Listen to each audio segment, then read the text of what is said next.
Welcome back. In the history of the game, only 3 men have been crowned triple Brownlow medalist. South Melbourne legend Bobby Skilton was one of those. There have been few more committed, there have been few more courageous, there have been few more effective. Indeed, there have been few better players than Bobby Skilton. A true legend of the game, he was formally acknowledged as such this year when the AFL named him one of the 12 greatest footballers of all time in its Hall of Fame. He toiled wholeheartedly through 238 games with South Melbourne, winning 3 Brownlow medals and an incredible 9 best and fairests along the way. He ended his playing days one of the most decorated players the game has ever seen, but he would have swapped each and every one of those medals for the chance to hold aloft a premiership cup. He remains, however, an ornament of the game. Picked up by Skilton. Oh, he false then, steadies and puts it right through. Kicking them with both left and right foot, still can, no doubt. And I'm pleased to say no bruises under the eyes, Bob. There were a few over the years. Yeah, copped a share, but and I think you know, they might as well give them a round ball these days. The way they're going, they're treating it like basketball and soccer. Oh, have you got that view that, yes, I have, they've yeah. just become too non-contact? You know, some of these mallies and everything else. Like, you know, what do they expect players to do? You know, if you've got to support your teammate, and I don't think it does any harm to the game whatsoever. do you have any influence sitting on the board that reviews the laws of the game on that sort of thing? No, not really in that respect, no. In fairness, the AFL's attitude to that is not so much what they're concerned with in AFL games, it's the flow through down to junior competitions, and when they have a melee there, they really have a melee. That's their attitude of why they're trying to crack down on it. But as you say now, at AFL level, they're really a lot of nothing, that a lot of trouble's been taken over. Yeah, I just think you've got to expect your teammate to support a teammate, and you know, I do agree though. I think in that respect it's got to be a little bit like the rugby league, where the third man in does get penalised because generally speaking he is the one who causes what you call a melee. What about the game in general? I mean, it is played a lot differently from when you played, and when you started to speak at the outset here, I thought you were criticising the manner in which the game is played. Are you happy with the way football is? We've got the greatest game in the world, Tim, and I don't care how it's played. It'll always be that way. It's great from a spectator point of view. It's great from a playing point of view. It's one of the rare games, I think, that people can, say, come out from America and watch for the first time and enjoy without understanding. There's not many games that you can watch and enjoy without understanding the game, and you know, most of our umpires do it. I wonder what it will look like in another 50 years' time. Oh, not that you were playing 50 years ago, don't misunderstand me. Improvement comes in everything. Everything that can be measured, people are better at. They run faster, they swim faster, you know, horses go faster. So why would football and other sports be any different because they can't be measured? The athleticism and some of the skills of the players these days, you know, to see Anthony Koutafidis pick the ball up with one hand and lift it over people, it's unbelievable. And that same player, there's probably never been a better athlete. You were talking about Corey McKernan. It's the athletes that are so good, that are so hard to combat. You know, you can sometimes work out a way a guy plays because he does this, he does that, but when they're such great athletes, they do the unpredictable. One thing that is different this year is that there's no EJ Whitten overseeing it all. No doubt you're missing him, your first season of footy without EJ for many a long year. How did he compare as an athlete with the great ones?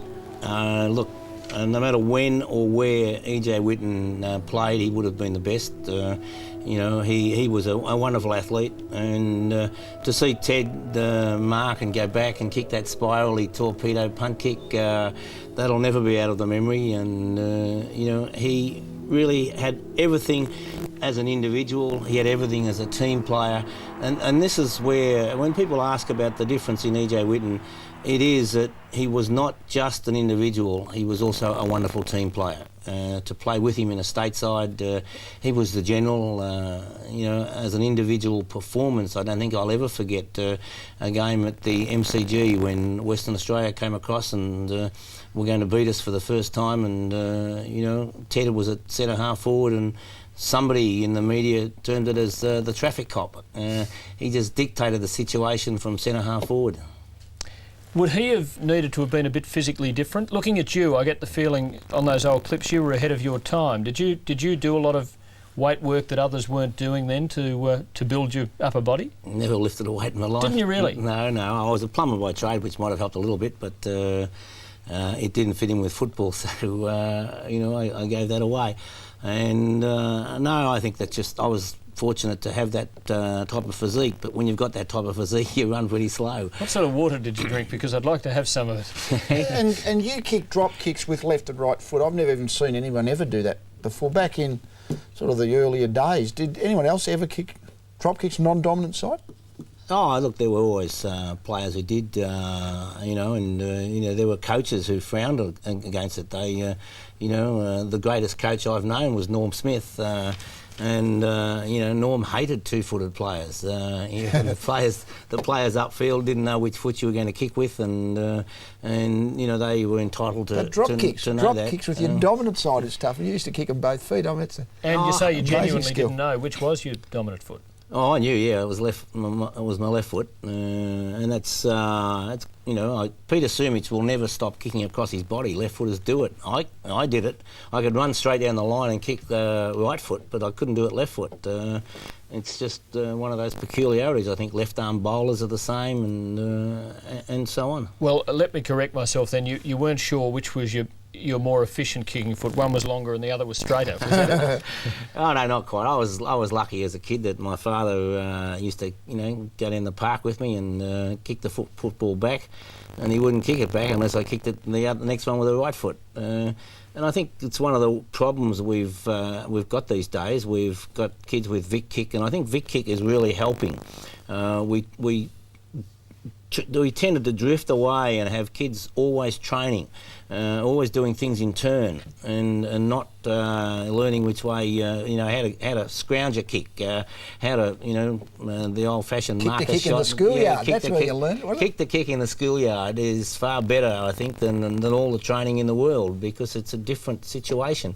When you're training, and particularly when they bring out the witches' hats, it's your turn, it's my turn, and everybody gets a kick, and that's great. But you don't learn just exactly where it's going and which way it comes out. Football now is a worry, I think, in the long term.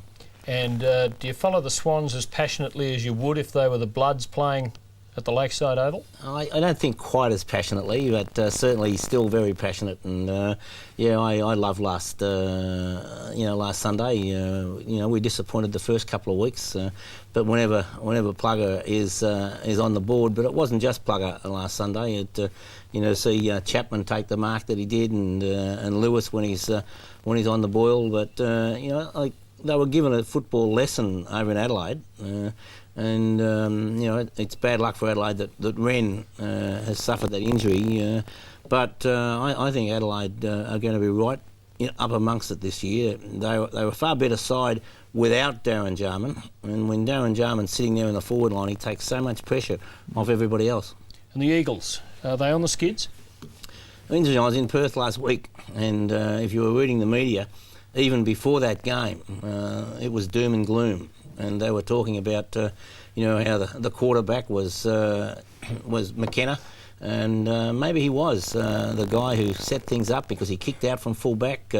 He was the guy who really started the situation, and they described him as picking up the lesser of the opposition forward, so that he could take the risks and such. Maybe Malthouse has got to change a bit. Maybe he's got to become more offensive than defensive. It's okay to be defensive when you've got the best defence, but take out of that defence Michael Brennan, John Worsfold, and McKenna. Well, after the match at Waverley on Sunday, a very bad loss for the Eagles. Mick Malthouse said it was his darkest half of football. The Eagles had only 2 goals, 3 at the halfway point against Essendon and was soundly thrashed. He wasn't offensive, he was a little defensive when he faced the media. No, it's not an off day. Look, I think it's going to be a very hard year. I think it's going to be a year that we have to very much weigh up the calibre of some of these players, and also weigh up the options that are back in Perth. And if it means introducing some younger players, So long as we don't embarrass the club, we'll do so. But it's too simple to write off a loss like this, and we certainly won't be writing it off. Does that mean you lower your sights? Does that mean you lower your sights? No. I have never, and never have, in 13 years of coaching, ever to anyone said where we're going to finish. I don't put it down in the paper where the Eagles are going to finish. You do. We have our own ideas of what our strengths and weaknesses are, and that hasn't changed. Mine hasn't changed from the beginning of this year. I knew when we lost those players, I suppose when you lose a few more through injury doesn't help, but I haven't reorganised my anticipation of the expectation of the team. So when you say you might have to look at other players back in Perth, could this be then a rebuilding stage? I've said that, that's been well documented. I've said that right from the word go, if people listen. I said it's that we are in a transitional period where we're going to have to play younger players to take over the roles of senior players. And this is not and this, let me tell you, is not because of today's loss. I said that back in October last year. I can't help where you blokes put us on the ladder. All I know is exactly what personnel we've got and where we have to go. An interesting Sunday. Mick Malthouse saying it's going to be a very tough season for the Eagles. The Dockers broke Carlton's 18-game winning streak. Are they the new glamour team of the West? Are they the team of the West? They're amazing team, mate. They've got so many players we never hadn't heard of a couple of years ago, so they keep playing, I think, better than your sort of mind or your subconscious mind seems to think they're going to. But they were better last year than any of us thought they were going to be, and I think it was refreshing last year to see Jared Neesham, when Kickett and Chisholm, just to name a couple, when they made mistakes coming out of defence and it cost goals, he never ever tried to stop them taking those risks, and they're great to watch. And when it gets down the other end, you've got Winston Abraham, who isn't he exciting? I mean, when he takes off with the ball and bounces a couple of times, and then he's so balanced when he actually kicks on the run, isn't he? And they've got Dirk and McManus on the wing, and young Bandy and Hunter at full forward. I don't think he played last week, but you know, they're kids that really have a little bit of excitement about them, and I really congratulate Jared Neesham for the way he has gone about it. He hasn't been another defensive coach. Bob, we congratulate you on your great career. Of course, you've been congratulated on that many times. Thanks for joining us tonight. It's been our pleasure to have you. Thanks, Tim. It's been a pleasure to be here.